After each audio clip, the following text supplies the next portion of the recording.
Isip Valentine Street, free personal care services usab ang gidalid sa Lapu-lapu City Hall.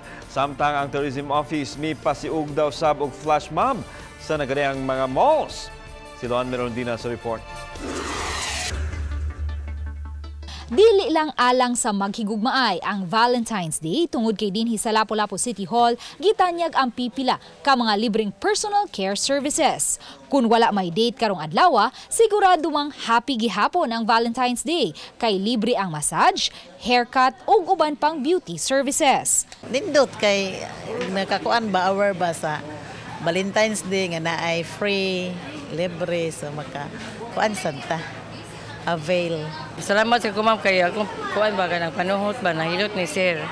Nakig-alayon ang Lapu-lapu City Hall sa kahugpungan sa mga mahuyang ug mga butang nga manghihilot kinsa mo'y mitanyag sa libreng masahe ug personal care. Kay para lingaw tanan basi manag-date ni sila. Sa ilang mga uyab. Yes. Kinahanglan beauty.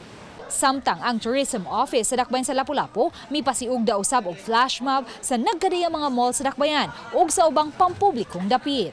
120 ka mga youth volunteers ang misalmot sa mong kalihukan nga nakadani sa pagtan-aw sa mga mall goers. Sukad alas 9 kaganihang buntag hangtod alas 7 karong gabi, may mga flash mob nga ipahigayon sa naasoy mga dapit.